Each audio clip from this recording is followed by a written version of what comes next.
So good afternoon to everyone. It is Baptist Liberation Day, the 30th of March, 2023.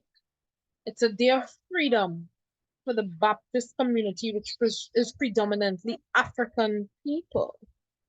Most African people who are found in the Beetham area, in Arima side, right? Five the Five Crossings, and a lot of different areas are predominantly Baptist people. All right, even though they may go to Roman Catholic churches and whatnot, now they stem from a Baptist religion or the practice of such.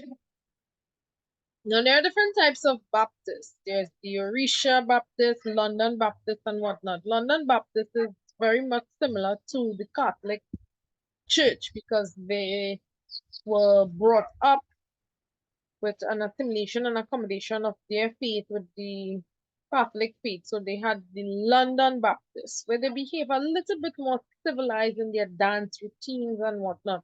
But nonetheless, their love for their God is there.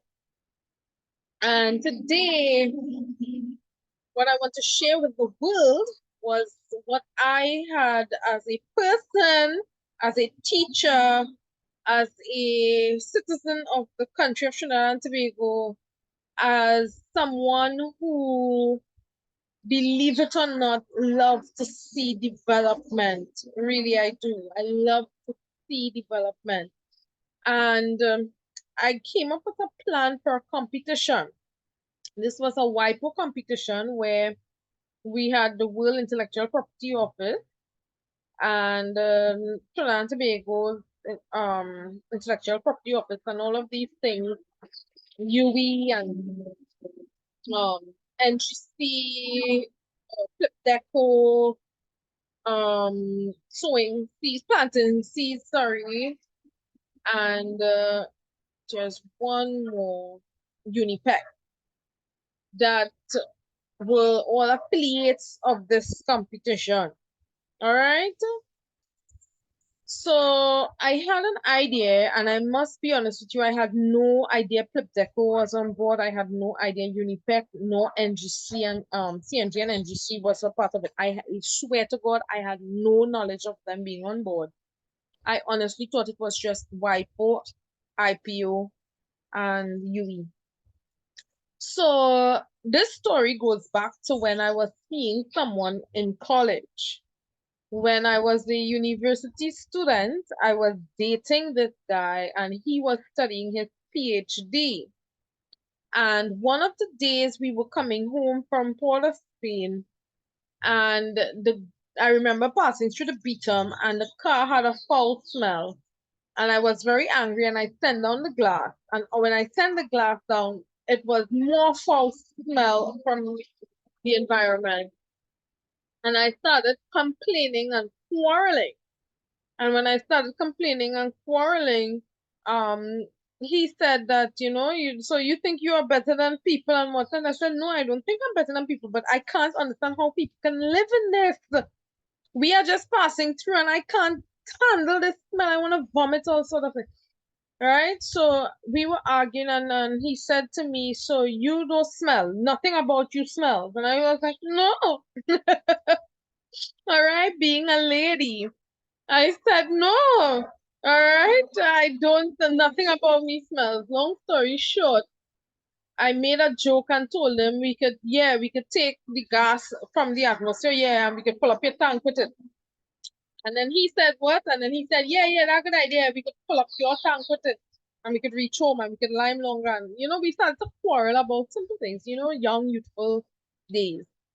And we were both arguing about using it to fill up tank and reach, stay longer and all sorts of things. Because I was kind of angry too that we were forced to cut our lime short and come home because when I want to lime, I want to lime. And cutting my lime short, it's frustrating. And it gets me angry because I don't go out much and I don't ask to go out much. So when I ask for a fun-filled day, I expect that, So it was a very frustrating day, and a lot of things were said. And a gentleman in front of us, some white guy, I don't know, he had an accent, and he literally stopped in front of us and asked for the ideas that we had. And I was like, what? Literally block us off on the road in Beetham, eh? If they wanted to shoot us, they shoot us if we were bad people, but luckily we won't. And they blocked us off and asked us for the idea. So I said, sure, go ahead, because I'm frightened as hell because I'm thinking that they're going to block us off and kill us or something because people don't just block you off in that particular area and ask for your idea and let you go. All right, it doesn't work that way. So I said, sure, And I remember he said, don't worry, when things work or whatever, they'll give me a percentage. He never said how much percentage or what. Nonetheless, in this competition, I had to do a patent search. And when I did the patent search, I found out that in 2016, what we were talking about, using that type of gas and putting it in your car, it has been done. In 2016, the patent was filed and it was approved in 2017. When my ex-boyfriend and I had that conversation, he was still a student in the University of Texas, right?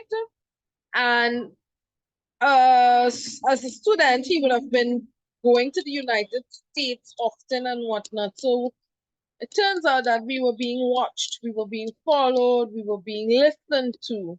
All right. And they took these things very seriously. They took our ideas and how we wanted to market things and whatnot very seriously. And right now, there is only one company in the US that is doing what I just explained. One. I researched it for this competition. Now, it was my idea and whatnot, and somebody said, well, they could share the technology with us and whatnot because it was my idea. And that was something I didn't have to tell them. That was something I didn't have to tell them. But I'm telling the world because I'm upset. And sometimes you have to talk. Sometimes you let it out of your system because I'm not going mad. And I will never give anybody the satisfaction of seeing me as a lunatic. Now, this is my presentation I'm sharing with you that I used on the day. Now, the reason why I'm sharing this with you, I want you to see exactly what I presented to the world and exactly what was said. So this is business research development ideas. And the idea of it was fulfilling all 17 of the sustainable development goals, right? All 17. Because when you're spending money in a very unfortunate area that has been that way from the existence of its construction, you cannot solve one tiny thing or one part of the issues they have been experiencing and expect the entire system to work as a whole. That is like taking 2 drops of coloring in a glass of water and expecting your glass to be filled with pink or blue color. It doesn't work that way. 2 drops to the amount of water wouldn't work. Likewise, if you treat a symptom in a community like that, you are just addressing part of the issue, or you are just not addressing anything in the overall realm of things. You're just wasting time and money. All right? So that's why I aimed at fulfilling all 17 sustainable development goals using technology. All right, so I'm going to skip that a little bit here and jump slides. Right, so let me put up a nice little slideshow from current slide. Right, so what I told them is a definition of housing.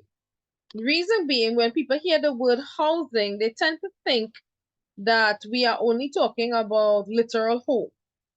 That's not what housing means. All right.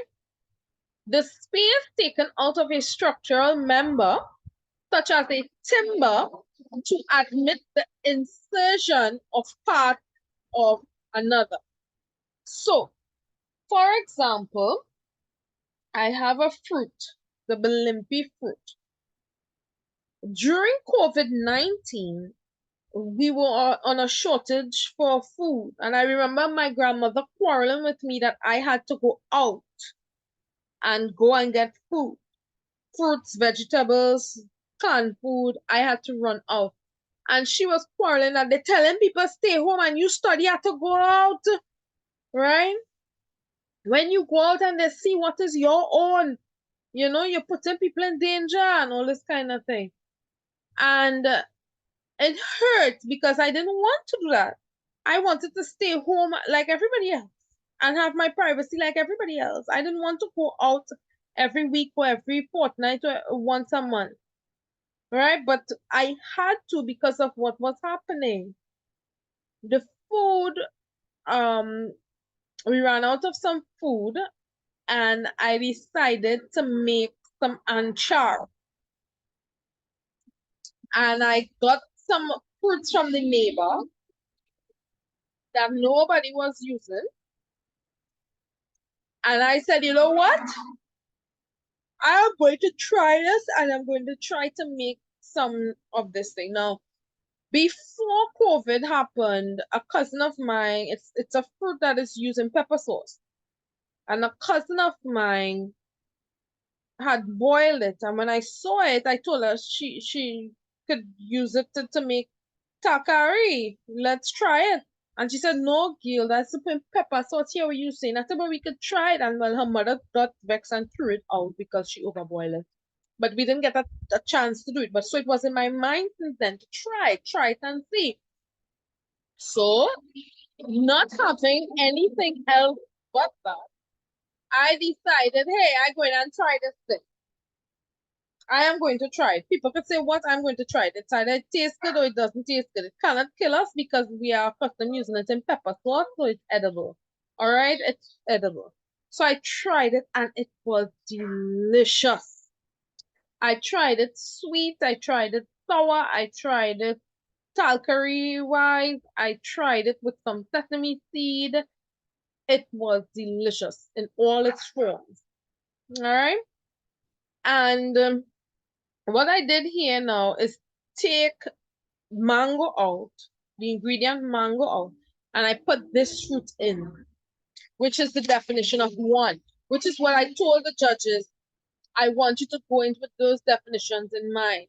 The other one, something that covers or protects, such as a case or enclosure, as for a mechanical part or an instrument, and B, a support, such as a frame for mechanical part. All right?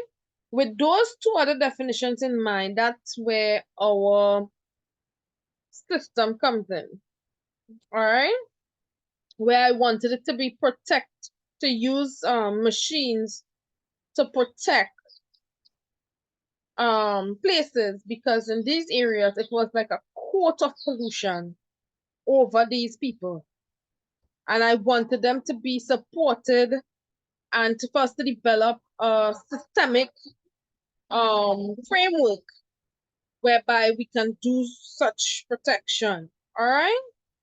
So here it is. We have the Claxton Bay area. And if you notice, it's on the western side of the country. All right. Very close to water. This is a picture here of the first Park landfill. And as you can see, the water here is black. The water is black. So it brings me to what I was saying, where the groundwater was being poisoned. And even if you purify the water, it's not going to be healthy still. All right? In comparison to having fresh water. Because this water is too dirty. When the water system was developed, it was to take river water, which was clean. River water wasn't polluted, and convert it into drinking water for homes. So it was a means of taking water that people were accustomed drinking and bringing it to their homes. Because of pollution and all these chemicals they have to put in the water to purify it and to preserve it and all of that, it's not healthy to drink. And I have people telling me these things. They say, girl, these things not too healthy to drink. But what we could do, right? Here is Beetham Landfill, and this one got me very angry. So on the screen here, this entire area that I'm circling with the cursor, all of this is the Beetham Landfill. All of this. On this side of the road, from point A to point B, this whole area. And what I showed them is that some 20 feet away, these are the houses, these ribbon structure, these ribbon settlements. These are the literal houses and industries that are on the Beetham High, alongside the Beetham Highway. The air that is from the Beetham landfill literally blows every day on these people who live here every day. And it's if you have a house and you clean up your house, by Christmas it's dirty again. And you have to clean it up again, empty out everything, dust out everything, clean up everything, and you will find where all these dust coming from. I never knew my house to be so dirty. So dirty. I wipe every time I cook, I clean, I wipe out. Yet dust particles is in the air. Right? And this is for any mother who cleans every day and know these things. Now picture these people living in this area and they cannot clean the dump. They cannot prevent the air from the dump from coming on their side of the road into their homes when they open their windows or outside in the yard if they are playing with the children. They smell this air every day. And if they have to lock up their homes and not smell it, there is no fresh air coming into their homes. And these have layers of problems, all right?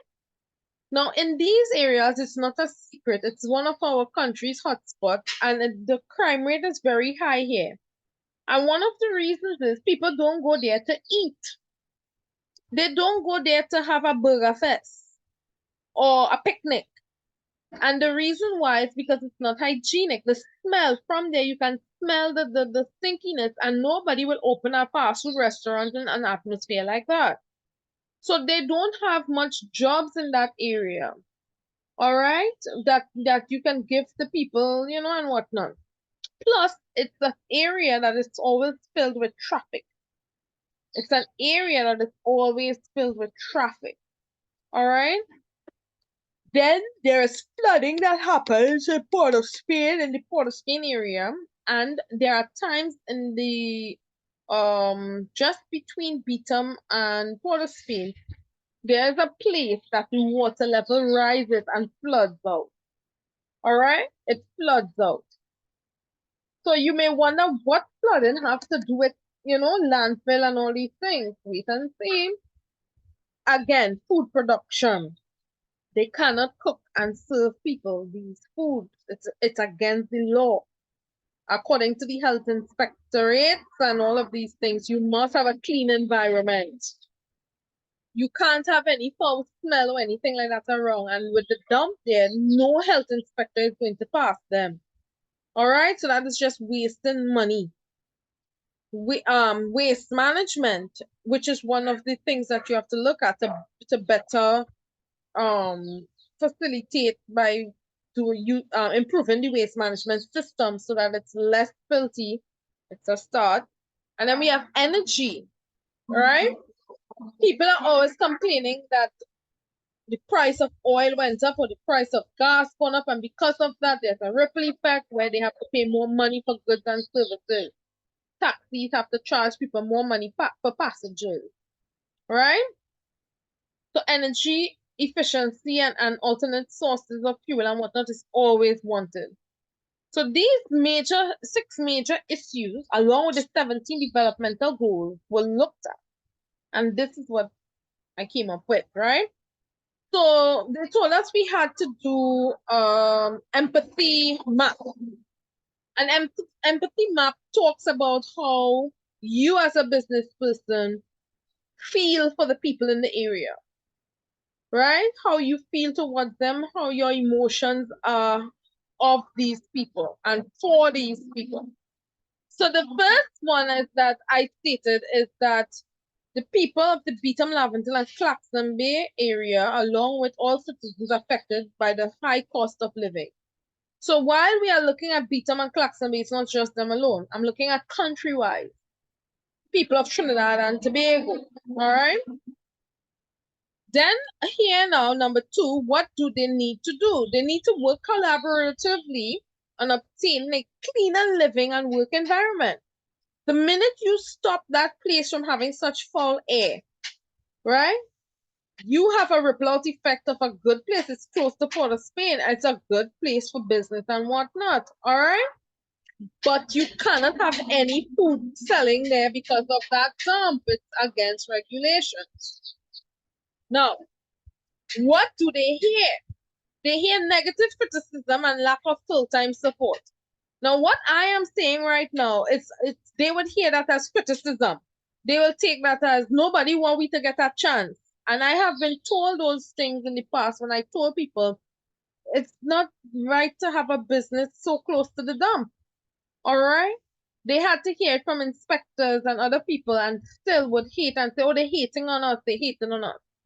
We live in here we whole life and nothing about it because they no longer smell.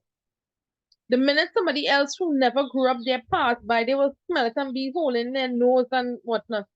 They have become immune to the smell, so they don't even know they're living in it. All right. I have number 5. Consciously and unconsciously go about their daily lives in a manner that best suits and allows for survival. So a lot, as I was saying, a lot of them don't even know the smell is there. They don't know the dangers of fine pollutants in their foods and in their homes that they are breathing in daily, 24 hours a day, 7 days a week, every year, which is what I placed here. Right? Now, they see hardship, but they also see opportunity for growth and development. Because I had the privilege of meeting a few people from the Laventille Beetham area. And they stated that if they get a chance in life to fix up this place and do good, they could open business and things could go good, things could go good. So they have that optimistic attitude. They have that optimism about them, right? Some of them, which is good. And number 7, they strongly believe that the community has a number of good to offer in spite of the negative living conditions and desire for the environment to be cleaner and more appropriate for people to live and work. I remember meeting an old Indian lady and she said if somebody could help clean up this place, she said, I know it's the dump, right? But if they could do it in a cleaner way, let some people live. It's over nasty. So you see, they know. That one was in the Claxton Bay area, and somebody in the Beetham area had said something very similar. All right. Now, oh boy, why can't I skip? All right, so hold on. I can't see to skip.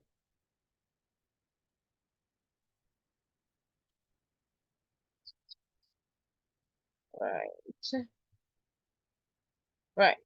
So here it is. I came up with the solution, a systemic housing solution idea. So there are many different solutions to all of those problems, but in one systematic approach. Because if the people in these areas give you an opportunity as a minister or as a minister, a member of parliament, or what have you, to come into their territory to help them, they will go all out to help you, to help them. But they want to know that it's real. They want to know that it's serious, that it's feasible, it's lucrative. They aren't stupid. They want money, right? And if they see somebody coming genuinely to give, something back to the community, they will allow you in and they will protect and whatnot and serve and whatnot very well because they want that living. But if you go to a community for one little part that affects, say, out of 100 members, only 5 people are qualified. What of the next 95? So what I did was choose areas that everybody in the community could be a part of. Every member in the community, both skilled and unskilled, educated and uneducated could be a part of. All right? That's why it's systemic. So the first thing that I looked at was apparels and accessories. So these are clothing designed to protect babies and infants from dust particles. So what I was thinking was getting special protective clothes for these babies. So you see all these strap tops and the little short pants and things. It's nice to know. They look cute in it, but it's not conducive for their skin when that dust particle and those pollutants are in the air and it touches their skin. So better design where the entire body is covered up. All right? When the entire body is covered up, very fashionable and very good looking, it saves that from touching the skin. Because when these bacteria is on the skin and you lick your lips or you hug up somebody and your face smudge on that bacteria is coming off of them and on you, right? So you want to protect yourself from all of that. And what I designed was some wallets to hold used washable face masks, right? Now there are washable face masks, the ones that you can wash and whatnot, and then there are the ones that are disposable. The washable ones, people use when they go to everyday work and they are not sick or whatnot. It's easy to come home, take it off, and throw it to wash. If they are sick and whatnot, they use the disposable ones because you can't use those often, right? So what I did, I got a tailor to make these for me. So you go to dinner, rather than take off your face mask and have your face mask on your hand or on your person while at the dinner table, which is very personal. It's like taking off your underwear and holding it on your hand by a dinner table. All right, it's of the same equivalent. It's the covering an enclosed area. When your mouth is enclosed, you sometimes let off a fresh smell or an unpleasant smell. All right, because it's enclosed, it's not getting fresh air. And because of that, and then you put that on your hand or you stick it in your pocket, it's just nasty. So you go on a dinner date, a lunch date, or wherever, and you must wear a mask to get into the establishment, or you get there and whatnot. You have this. All right. Inside, you have your face mask, and you have a holder for it. When you use your face mask, you take it off and you put it in here, and this, if you don't have a bin that is nearby, you can simply take it, put it back in the pocket, and push it back into your wallet. And you can close it back up nicely and see how fashionable it looks. So there is no face mask while you're talking to somebody, a face mask all on your pocket. You have a used face mask all on your hand, while you're talking to the people. You have it like this, or you are wearing it incorrect like this, because it's not nice. So it's very elegant and fashionable. You take it off, right? You put it in the dirty pocket.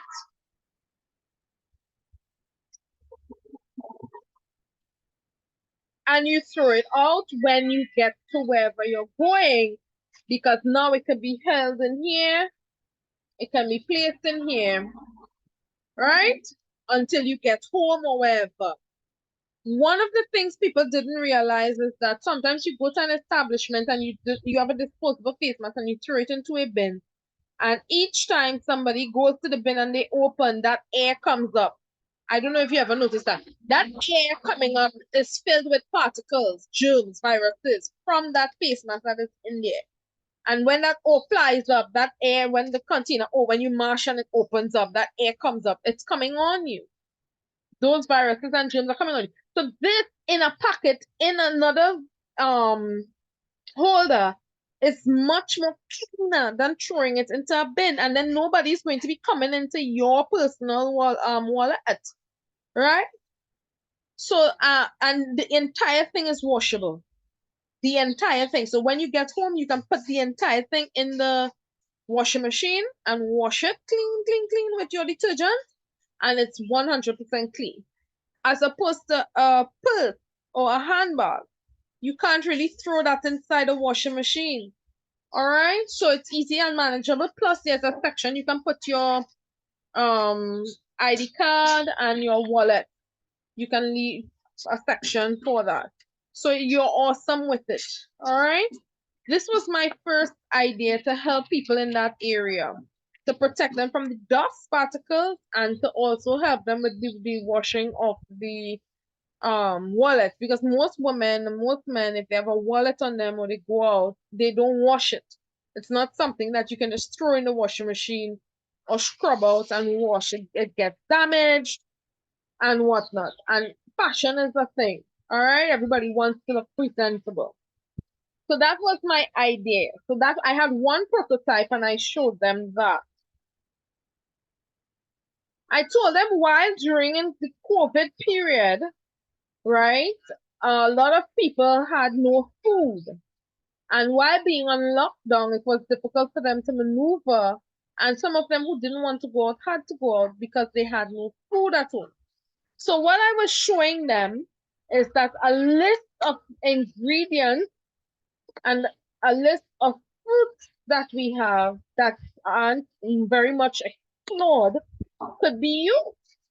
And the bilimbi, which is the one that I use as an example, is an example of that, right? They use these things, but not in abundance. And in a time of being self-contained and whatnot, these fruits and vegetables are rich in iron, vitamin C. So you need that for the cold. It will help with the sinuses. All right. And it has vitamins A, B, B12, B6, right? Vitamin minerals that your body needs. These fruits have it. They have it. Right? So you don't have to go out much. You don't have to buy a lot of supplements and whatnot. These fruits have it. And they can be grown in a grow box inside your home, in the gallery as an ornament. On the side of your house, you can grow one or two bilimbic trees. What it bears is a lot. It bears a lot. With just 10 or 12 bilimbi, you can make a cook that can feed at least 8 people. All right.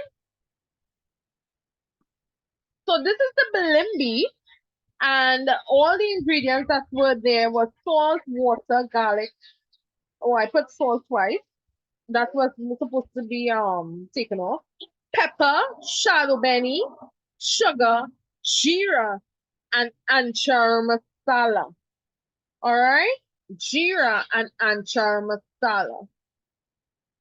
So what you do is have variants of it. You might, if you want it spicy, you put a little bit more spice. Pepper, sorry. If you want it more anchor flavored, put a little bit more anchor. If you want more of the shanobeni taste and flavor, put more shanobeni. So you can make variants of it based on what your taste preferences are. For me, I like it on the sweet side. So not so much as a jam tart or anything like that, but a little bit more sweet because I don't like the sour taste. Although it's appealing, I prefer sweet. Other people would love the sour taste and would say that's enough. Sugar, right? So you make it to suit you. And as you can see, these ingredients are very reasonable and you can find them practically anywhere in any grocery, thanks to manufacturers such as Chief and thanks to your own grocery. These ingredients can be found at any shop, any grocery. It's widely available.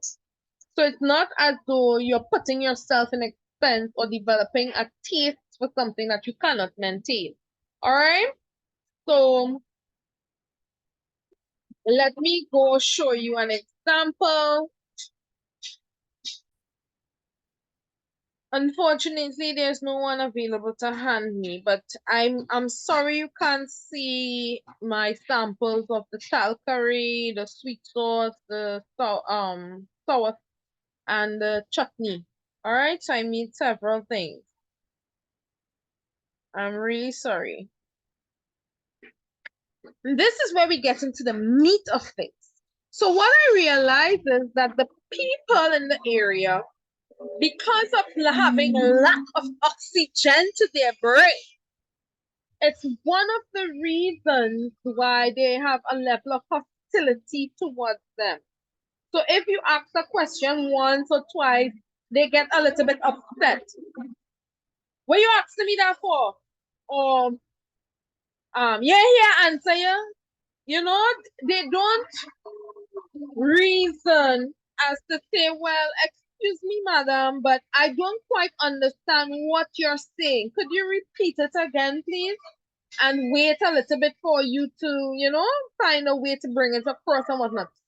People might say, oh, they don't have interpersonal skills, they don't know how to communicate. It's not that.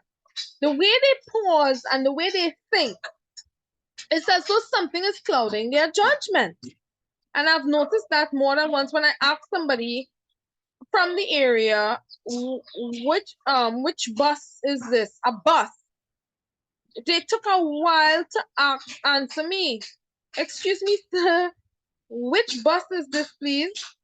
And they couldn't answer. Oh, the bus, Arima. And then they started to get into the conversation. It took them a while to catch themselves because they're in a kind of sleep state because of the toxic poisoning. So if you want the people to get back healthy quickly, you start treating their bodies. All right. So apart from healthy eating and bath products and whatnot, I offered the suggestion of offering them an oxygenated beverage. The oxygenated beverage, because of the amount of pollutants they are having and the amount of toxicity in the air, when they drink oxygenated water, they are putting in oxygen and water into their system at the same time, which will help them to think better. Everybody knows that your circulatory system operates with oxygen, and it's plenty better when you have a person breathing properly while running. Right. So anybody who's doing exercise, the aerobic instructor will tell you, breathe, breathe, 1, 2, 3, breathe, and even singing. When you are singing, the person in charge of the choir will tell you 1, 2, 3, breathe, and you will take a deep breath and then let out the. You understand what I'm saying? Because you can't go. It's all about your breathing. And if you are living in a place like that all the time, then your lungs and your breathing passageway, your respiratory system would be damaged. It would be negatively affected.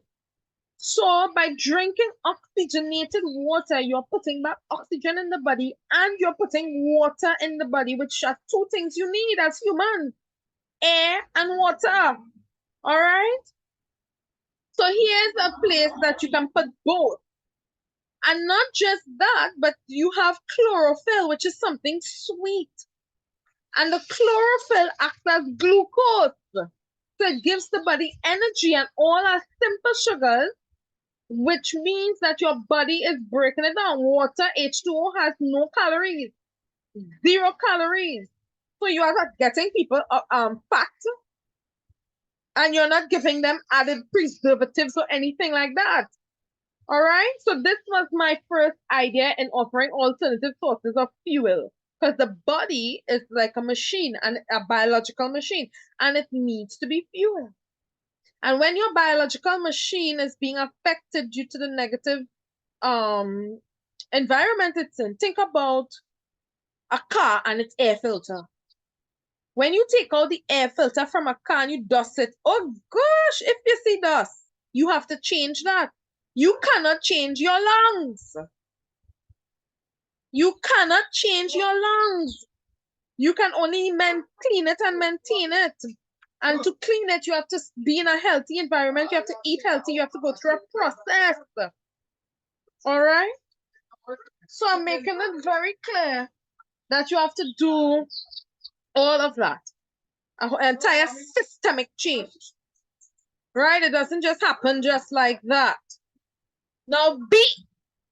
energy fixtures that convert CO2 into O for usage indoors or in within enclosed spaces or in enclosed spaces, right?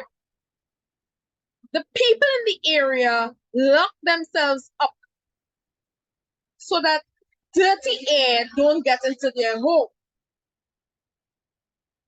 Especially when there's fire in the landfill and all that black soot falls on their homes and inside their houses and whatnot. They lock up the door so it doesn't fall in. So a day I was talking to someone and I came home on my periodic table because I was doing chemistry at the University of the Southern Caribbean. And I remember this big conversation about global warming and CO2 emissions are too much and whatnot. So I was like, CO2. Why don't they just take off the C and leave O2? If you take the C off, that's carbon. And O, that's 2 parts oxygen. So if you have 2 parts oxygen and 1 part carbon and you cut that, then you have more oxygen than carbon if you split it. So the person told me I had a great idea and all they would need to do that. I said, think about it. Use our lungs as an example. If the human lungs could breathe in air and absorb oxygen and let out carbon dioxide, think of that as a machine and build it just like your lungs to operate the same way. So they take the carbon dioxide in instead, a reverse process, and they let out oxygen. Take in carbon dioxide and let out oxygen. If the human body could do the opposite, and if trees can do that, then we can follow with technology as the human body acts and behaves, and as trees do. And we had a big conversation about it. Another idea that somebody loved. All right? Right now, on the planet Mars, there's a machine called Moxie. Well, I said Moxie, but it's actually Moxie, Moxie. But I call it Moxie because in Trinidad we have that term, Moxie. So my term for it is Moxie. And on Mars, the machine is converting carbon dioxide into oxygen. And they're test running it on Mars. So I'm saying if this is a success, then you can make pictures, ornaments, lamps, miniature plants, right? Artificial plants, flowers, and have people with enclosed areas who work on tall buildings and whatnot, office spaces, have these things there so that these people will get fresh oxygen when they breathe. Because in an AC unit, they are breathing back the same air, and the AC unit does not clean the air, nor does it release oxygen. So when I stated that, I said the people in Laventille can have it in their homes. So when they have locked their homes up, they can actually breathe oxygen when the homes are enclosed. The next great idea as part of a system. And then the last one, where you convert LNG, where you convert landfill gases, to get LNG and CNG. So we have different types of gases and what you do in landfill gases and what you are doing, just as you split the carbon dioxide into carbon and oxygen, what you're doing is splitting the other molecules apart and keeping the ones that are LNG and CNG. Now the thing is, LNG is liquefied natural gas, and when you compress it, you get CNG. So one is just a little bit longer, a little bit of a longer process. Now think of caramel. When you have caramel sauce in a pot, it's a liquid. But as the heat continues, it turns to toffee. It gets a bit more harder and a bit more sticky. It could now be cut into squares and we can call it a caramel toffee. That's the difference between LNG and CNG. One, under more pressure, it becomes compressed and you get a more solid gas. The other one, it's a bit lighter. All right. So you have the same system, just one keep it a bit longer, under a little bit longer pressure, and you get one type of gas from a different. But both needs to extract one common element. Another bright idea. And ironically, that's the idea that I had in 2011 when I was talking to my former friend, like I said, the guy who went to the University of Texas. He's the holder of a PhD today. And I enjoyed having those arguments because people would take our ideas very seriously, especially mine. Because as simple as it sounds and as crazy as it sounds, it was feasible. It was doable. All right. Now they stated I would get a percentage because of me coming up with the idea. They never heard the idea from anybody else, and they were willing to allow me to get a percentage of it if it works. And I found out that, like I said, in America, there is one company that is actually taking landfill gases, trapping it, converting it into CNG. And if it's not CNG, then it's still a gas that can be used in vehicles. All right? Because I Googled the other day and some of these things had changed. So I'm waiting patiently to see what else, you know. Now, this sounds a bit morbid, but it's the harsh reality of things. It's the truth of things. And I'm just going to read it. Due to the rapid increase in population growth, that's 31,892,100 as of March 28, 2023. This has created the future problems of added CO2 emissions in the atmosphere. 1, 2, lack of burial space, and 3, added pollutants to the water table or groundwater supply. So if you burn the person, that's CO2 emissions, and if you bury them into the earth, that's a contribution to the water table being poisoned by the human decay, which causes a gas to be formed. So hence, I am marketing the exclusive proposal to use cemeteries as a source of gas extraction and conversion, beginning with research as part of the business research and development process.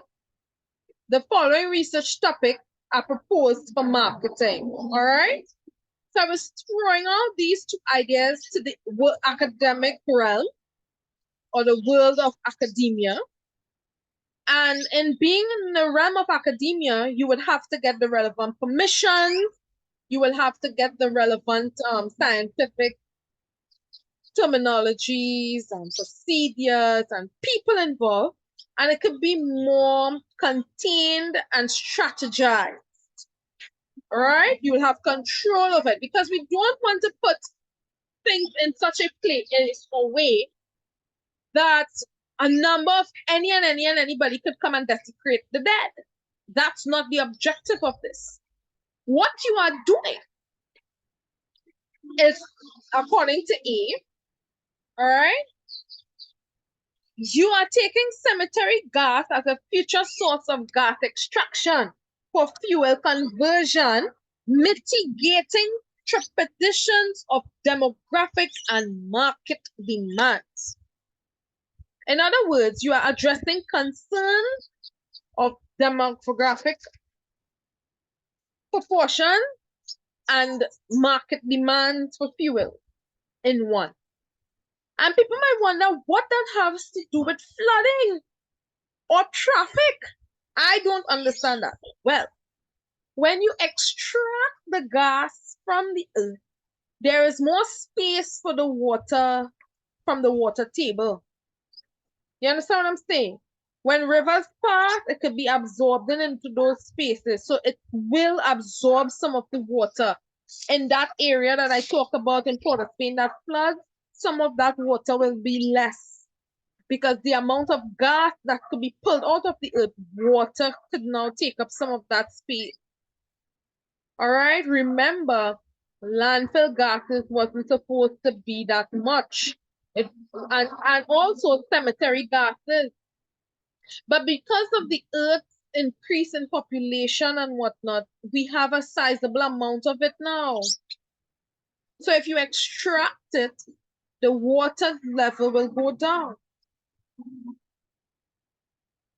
How that will help traffic? When you convert it into CNG, you can have more CNG and LNG vehicles, buses. A lot of people would take a bus for a 10-minute drive to work, or a city bus, so to speak, around the town in Port of Spain, as opposed to having to travel. All right? With more buses on a regular time frame, you have less people needing to drive with their car. So even though they may have a car, which is good, which is a mark of success and status, economic wise, if you don't have gas, no problem, you can take the bus. It's reliable, it's affordable, and you are saving on carbon footprint. When you carpool with someone and that person has a CNG kit car, you are saving as opposed to buying regular gas. The price is ridiculous. All right? So all of that will help ease traffic congestions. All right? Now we have B, a one-step process for the separation of CO2 into carbon for carbon paper production and oxygen for human and animal life. So again, as I was saying, knock the C out of O2 from O2. Instead of separating husband and wife, all right, try and separate carbon from oxygen, and you have yourself a profitable business right there. So carbon paper could be made, and not just carbon paper, but you can use it for cleaning dishes, certain dishes. You can use it to clean stainless steel. You can use it to clean aluminum and all of these types of things. So you can make not only carbon paper, but different carbon products. All right? And then we have oxygen that you're getting that you can market at hospitals, at senior citizen homes, that you can use in not fire extinguisher, sorry, that you can use in for human and animal consumption, right? Because we do consume gas, oxygen that is, which should put back a balance into the world system. So for every tree that is cut down, you have an ample amount of oxygen that is being released through this process. All right? Systemic wise, you have a system that helps the people with their food, a ready source of vitamins from naturally grown products in the country, clothing or apparel that are suited to their environment and to the needs of their environment, and energy fixtures and sources of fuel that could be extracted. And in extracting, there's a reduction in the smell and the level of pollution. Right? There's a reduction in the level of smell and pollution. So this systemic housing solution, whereby the aforementioned proposals are fulfilled as one systemic micro business or industrial business unit. So what I told them at this competition is that they can use all of this as an idea to help the community as part of a scientific project to see how much of it that could be implemented, monitored, and you get feedback for a wider scale.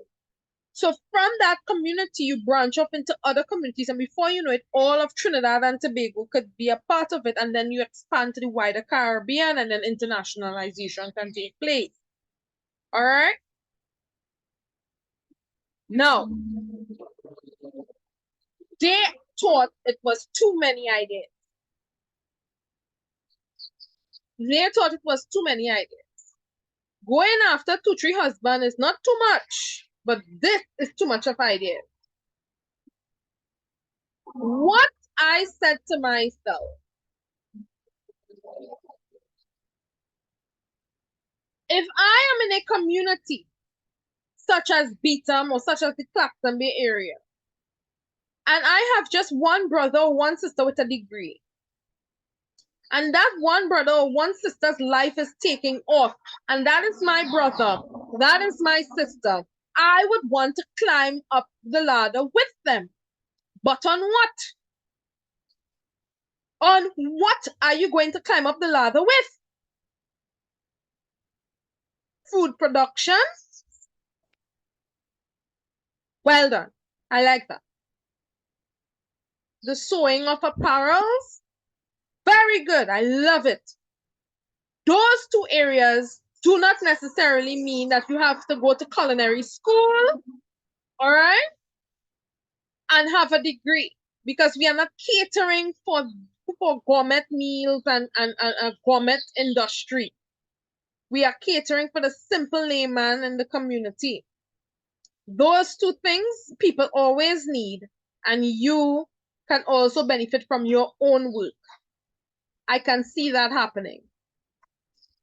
The people will not feel threatened and think that they are being left behind, that they would have to turn to alternative means to keep up. They would feel as though they are part of something, because some of them, nobody wants to leave their brother behind or sister behind or uncle behind or niece or grandmother behind. They want them to feel a part of something. So you will pull out one person that went to university, one in a family of 20, and leave the other 19 behind with nothing. Hence the reason I said systemic. And also, if you notice, you can take each part off and isolate into, and then have one big system, like a functional list perspective. So all these different little parts, think of a car, all these different gears and levers and parts working together in a systemic way for the engine to move. So all of these people have a part to play. All of it is important. All of them gets a place. So this is what they gave us. And I have the value proposition, where we can have products and services, form collegial relationships with foreign investors, and we can see investment growth. All right? Because under training and development, some of our own people could link with some of these foreign students, and they can learn from each other. It's called foreign exchange students. All right? Also, I explained that the universities could be a part of it, so that our future workforce would be part of growth and development initiatives via STEM education. And by doing it in the school, you are sending out a labor force supply that would meet the industry labor demands. So if I want to do these types of technology, I don't need TVET people. Their skills and levels will be too low. I need some STEM people. I need people in the STEM field, because this heavily involves science. All right? So under training and development goals, they will get a chance to grow a bit. In the global realm of advancement, right? This is a small business that exists, and I was hoping that they could have gotten a part of it.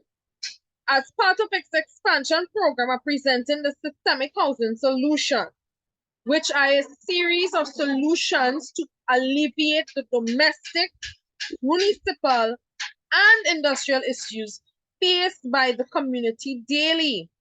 This is with the notion that to then eradicate the environmental, social, and economic hardship of the Beetham, Landfill, and Claxton Bay areas that have negatively affected its residents along the lines of sustainable development goals. So all 17 of the Sustainable Development Goals as it stands cannot be achieved in these areas because of those landfills. You are breaking marine life. You are breaking even a child's right to education. How much can a child learn if they are literally next to a dog crap smell? That's the equivalent of a landfill. None of you could function next to a dog crap. God, wash that out, move that from here. What kind of nastiness? And you start behaving ridiculous. Yet you want children to learn. You want them to excel in such conditions.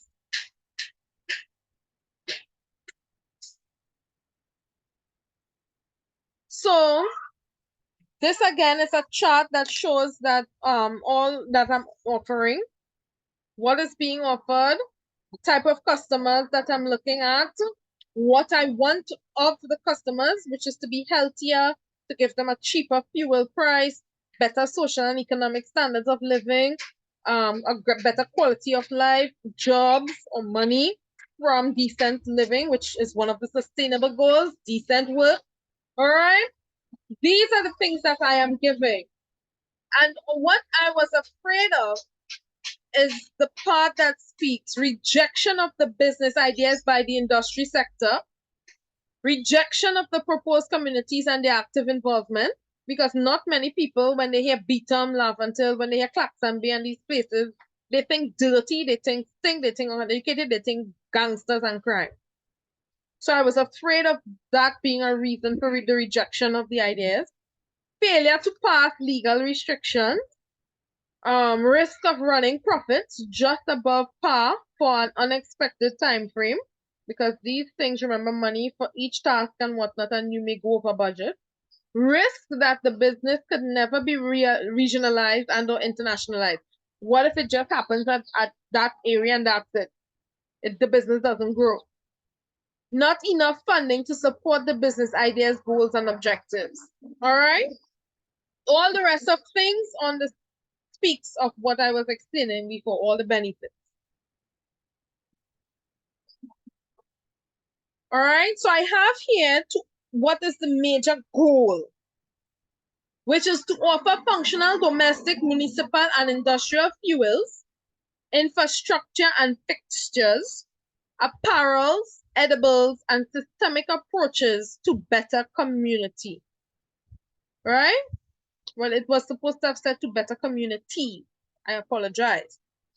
Now, our edibles, clothing, paper, and paper products, energy fixtures, and fuel, alternate fuel sources, and services are geared towards the help of eradicating respiratory and other health-associated issues, poverty, hunger, the need for alternate and cheaper energy sources among residents of the Beetham, Landfill, and Claxton Bay area, who want to have their daily social, environmental, and economic living conditions drastically improved by being direct community participants in the process involved in creating,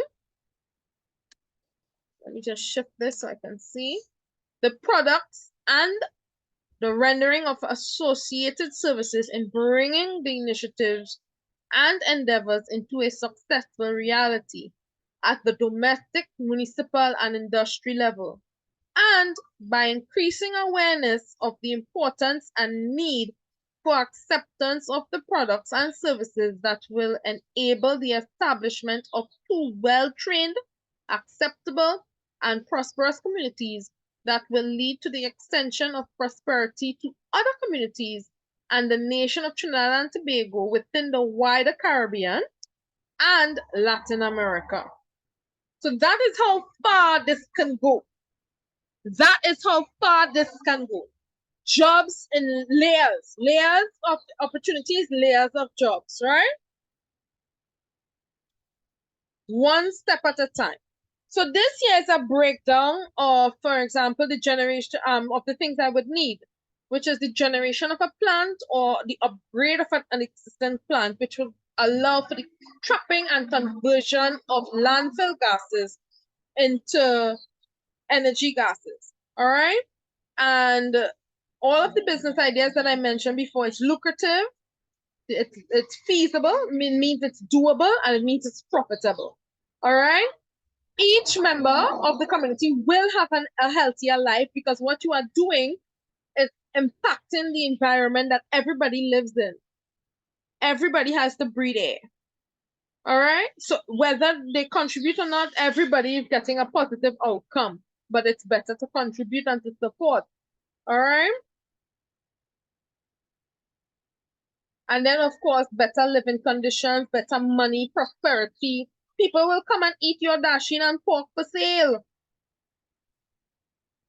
Jobs to be done. So again, the establishment of a plant or an upgrade of one, for example, I gave the power gen on the Point Lisas Industrial Estate, which is our country's two major areas that could be upgraded to suit these needs, which will cost less than establishing a plant, all right, because it's already in existence. Sourcing of raw materials, labor, some of these fruits, the downside to it is that it's seasonal. So you'll have to source it and work with it when it's in abundance and package. And then you have the problem of storing, all right? Because it's where are you going to put this? You have labor supply and distribution channels for products and services. Where's the best route? Where this location is, it's near to a port, sea lots, for example, and near the Flip Deco, right? Which are two major channels to export and import it. So it's an ideal location for that aspect. So it geographical wise, it's an excellent place. Now the outcome expectations is to minimize any additional weight. And the additional weight will be the resources and costs, scope and depth of the project, and time frames and task allocations. How much of what I'm going to make, the cost that I will need to, how much resources I would need based on how much I'm making, and then my time frame if I'm making it once every 3 months, once every 6 months, and store the rest or whatnot.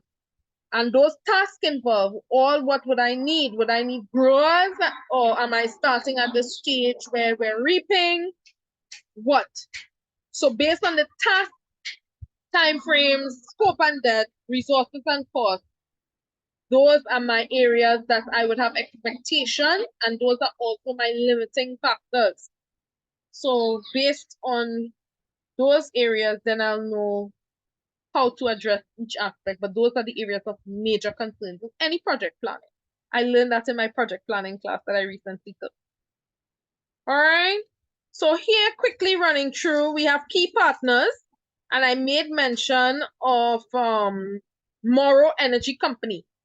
Morrow Energy Company is one in the United States which take landfill gases as is and convert it. They also sell equipment to do so. So if Trinidad wants to go at it on their own, they could purchase the equipment from them, all right, and do it. I was told they won't be selling too much of the equipment now, all right? So which means that there's an opportunity to purchase an equipment. And I was thinking that they can do it through policy lending and policy borrowing and technology lending and technology borrowing procedures. All right, it's part of global partnerships. Under the Sustainable Development Goals, it's under forming global partnerships. So like I said, all 17 goals are being fulfilled. Also, you'll have expert engineers getting on board, expert STEM and TVET teachers getting on board, skilled workers, appropriate governmental ministries, because you'll want the Ministry of Legal Affairs, You'll want the Ministry of Trade and Transport, Works and Transport, sorry, Trade and Investment. You want all of these ministries on board because you have to follow the proper procedures and policies when doing business, right? So all of the relevant ministries, and then of course United Nations, because of the cemetery gas proposal, you want the United Nations, religious bodies, right? On board. CARICOM and CSME, depending on what level and what it is, you want them on board. World Health Organization, that's another one. You want them on board. All right.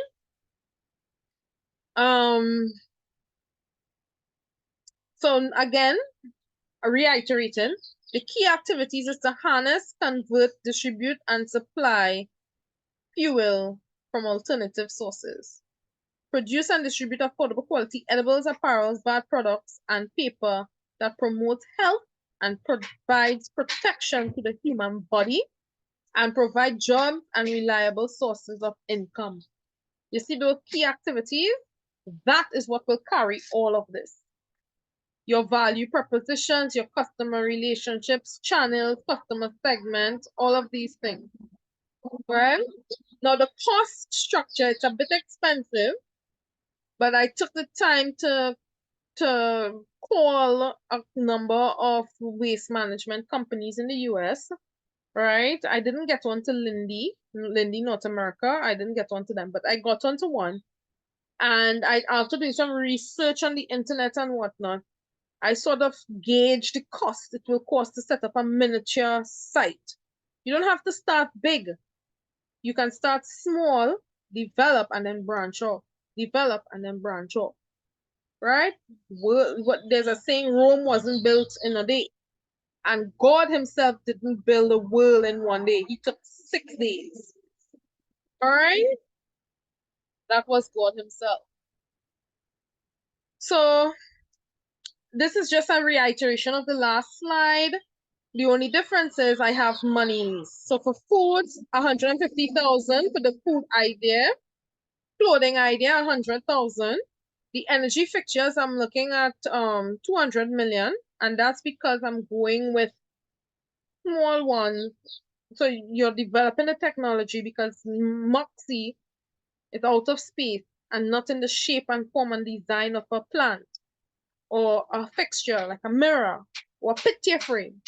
All right, that could be put into an office and be a part of the building while providing a valuable service. So that in itself, it's patent, something to be patented, trademarked, and all of that. So that cost is included in that 200,000 plus manufacturing in large amounts because you wouldn't want one fixture. You'll want a few of it sent out like a lamp. So you make a lamp, I want 100,000 of those lamps, right? You can have 2 in a room. So in the night when somebody's sleeping, they can breathe in oxygen clearly and better and it can help with snoring because it's close to them. That's just an example. But these are the figures that I came up with, give or take, all right? This again is another reiteration. And I made mention that in our competition, Extron Mobile is in Guyana right now, and they are running things. I'm happy to hear that. Well done, Extron. I love business and success. All right. But what that says to Trinidad, who was heavily dependent on oil and gas production, is that people now have an alternative source. Guyana. Guyana is its own country, its own entity and whatnot. Trinidad is its own country. And if Guyana is booming in the oil and Trinidad isn't, they have to find an alternative fuel source. They have to find alternative fuel products. Not just to keep up with global competition and regional competition, but common sense. The people have to live. Okay, the people have to live and they have to live comfortably. So you need this. So I made mention of that under competition, right? And Trinidad and Tobago does not have much sources of LNG and CNG. So the energy and business sectors would buy into idea, right? So it's lucrative to CNG. One of the people on the panel that I had no idea was going to be there for my presentation.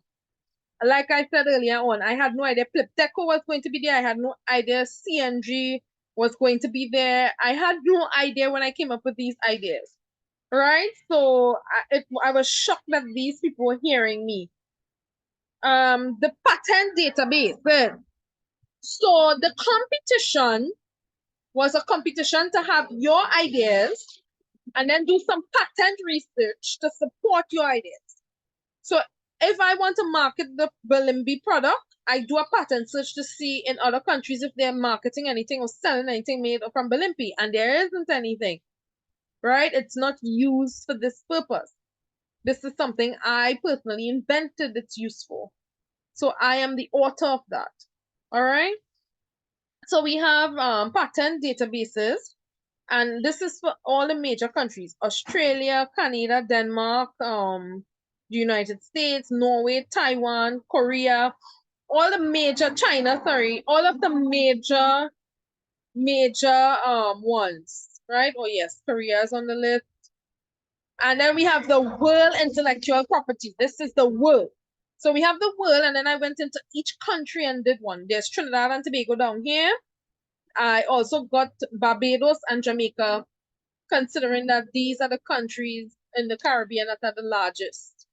And they are considered to be most developed because they started off first in independence and structure and all of these things, institutions and whatnot. So I looked at the three major countries in the Caribbean, and there was nothing. There was nothing. There was no idea of separating carbon and oxygen, CO2, sorry, into carbon and oxygen. There was no patent on landfill gases, converting it into CNG or LNG and all these things. Nothing, nothing, nothing. I checked over and over, and not only that, but my mentor at the IPO office, we were all given a mentor for our group. He himself, on 2 occasions, checked with me over the phone, and he got nothing.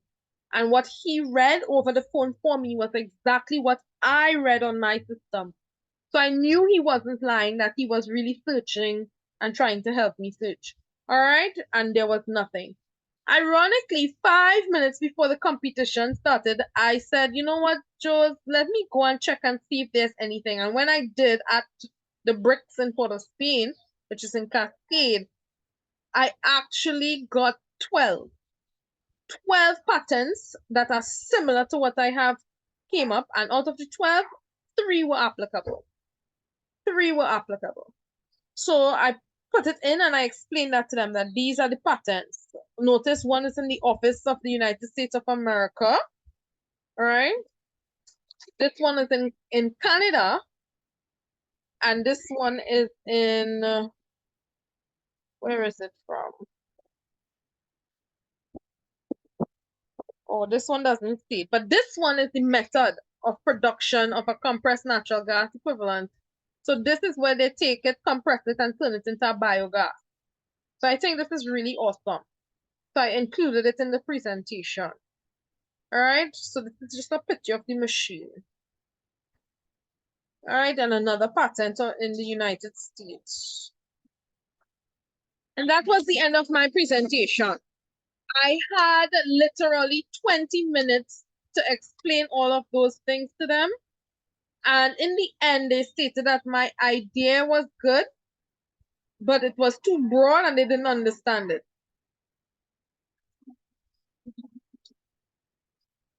I just left them because one of the things in doing market research is to know your audience, to know your market. And I have been told horror stories of these places. That's why I don't go close. They don't welcome who they don't know. All right. But through the universities and through church and through sports and contained structured institutions, I have met people from the area, and they are capable, they are smart, and they are valuable. All right?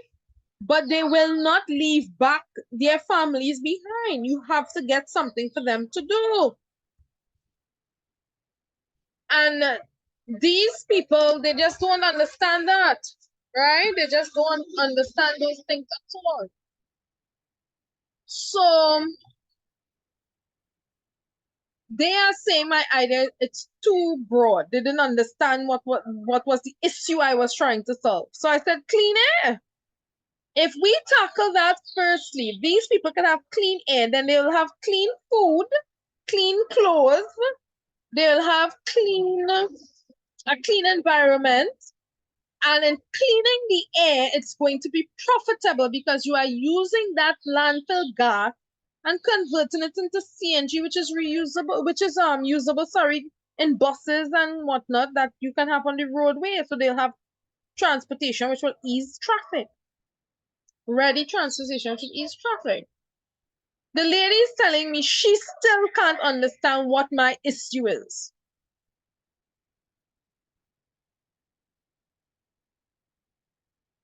And I'm saying to myself, is she sniffing landfill gas? Long story short, there were 3 winners. And of the 3 winners, what hurt me the most is that they gave a winning prize. They gave to someone who is developing foods from plant-based products.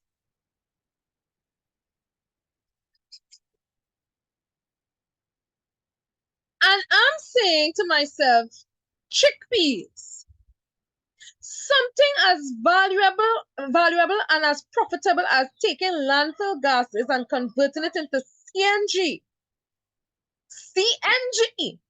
which could bring billions of dollars to our country. You rejected for somebody's idea made from chickpeas. Interesting. I want to see how much chickpeas going to save this country. Not my babies, not my baby. I just want to see how much chickpeas, as in channa, and its channa products, is going to save this country. So that's it, people of Laventille, people of Beetham, people of Claxton Bay. Through my interviews, through my walks through your community, I made promises that if ever given the opportunity to be valuable to solving some of these issues, I will. And this competition was the ideal circumstance where I presented a solution to the issues faced in the Beetham area because of the landfill gases and the diseases causes and the uncomfortableness and all of these things and the slowness to learn and all of that, the respiratory problems and whatnot.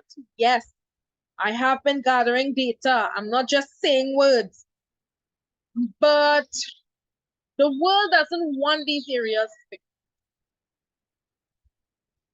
If they wanted it fixed, I would have won that competition. If I didn't win it, I would have been placed in the first 3. And they did not accept it. They stated in the closing ceremony again that they didn't understand what the issue was. After I showed them a map of how close the landfill is to these residents' home, they still couldn't conceptualize what the issue was, what it is I was solving, which was bettering an entire community life with food, clothing, clean air.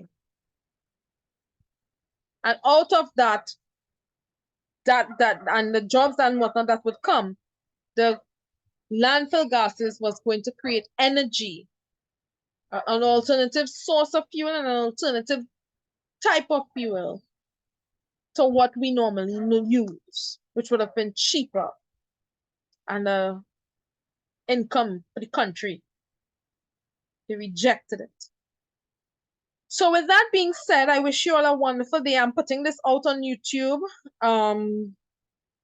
It's like memorabilia to myself of this one time I was bold enough to enter a competition that included international people and whatnot. All right. I usually am very afraid to, and I actually did it and got placed in the top 9.